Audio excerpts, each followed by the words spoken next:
যতই মন খারাপ থাকুক, পৃথিবীর সবকিছু করেও যদি আপনার মনে প্রশান্তি না লাগে, আছে না নাই? আর একটু জোরে বলতে হবে, আছে না নাই? ইমানদার ভাইয়েরা, আওয়াজ যেন ছোট না থাকে। নামাজ কয় ওয়াক্ত? এই নামাজের জন্য ওযু করা লাগে কি লাগে না? ওযু করার পরে দাঁড়ানো লাগে কি লাগে না? কিবলামুখী হওয়া লাগে কি লাগে না? নিয়ত করা, তাকবীরে তাহরিমা পড়া লাগে কি লাগে না? হাত বাঁধা লাগে কি লাগে না? সূরা ফাতিহা পড়া লাগে কি লাগে না?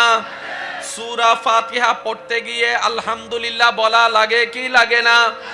অন্য সূরা মিলানো লাগে কি লাগে না? এরপরে আপনি রুকুতে যাবেন, রুকুতে গিয়ে সুবহানা রাব্বিয়াল আযীম বলবেন।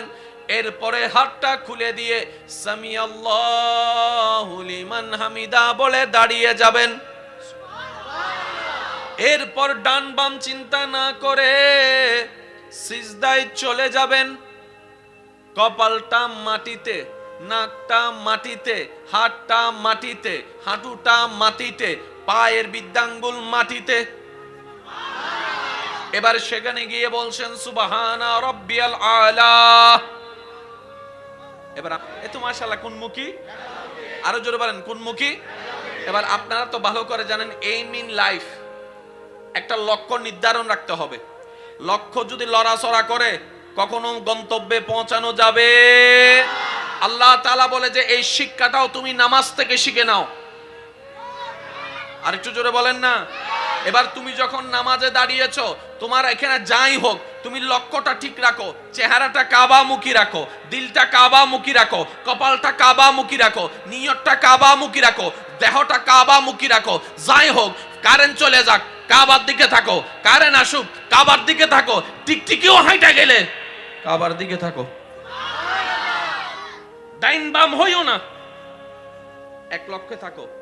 Aim in life. আমার যুবক ভাইরা হয়তো বুঝতে পারছেন আমি কি বুঝাতে চাচ্ছি।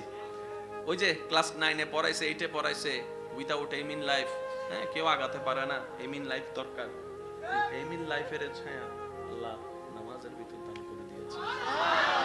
আচ্ছা আসুন, এবার আপনি নিয়ত করে যে নামাজের ভিতরে ঢুকলেন, এবার আল্লাহু আকবার বলার সাথে সাথে আপনি আর জমিনে নাই, আপনি আর মাটিতে নাই, তো আমি হইতে পারেন না। কার লাভ হচ্ছে? লসকার। আপনি যে টেনশন করে করে কি করব কি করব কি করব, কি হবে কি হবে কি হবে, আপনি আমি টেনশন করলে কি দিন রাত হয়ে যাবে? রাত দিন হয়ে যাবে? যা চিন্তা করছি, যা ভয় পাচ্ছি, তা কি পাল্টাই যাবে? তো কোনো কিছু হওয়ারই নয়, টেনশন করার দরকার কি?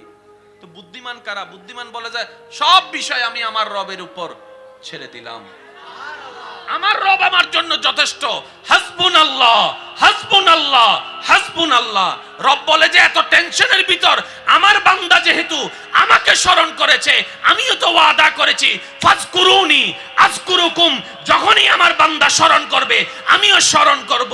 ফাজকুরুনি আযকুরুকুম, তার মানে বিপদে পড়ে তুমি বান্দা আমাকে স্মরণ করো, বিপদ থেকে উদ্ধার করার মাধ্যমে আমি রব তোমাকে স্মরণ করব।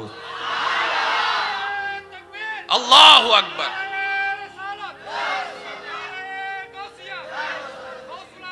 এবার আলহামদুলিল্লাহর ভিতর দুনিয়ার লাভও আছে, পরকালের লাভও।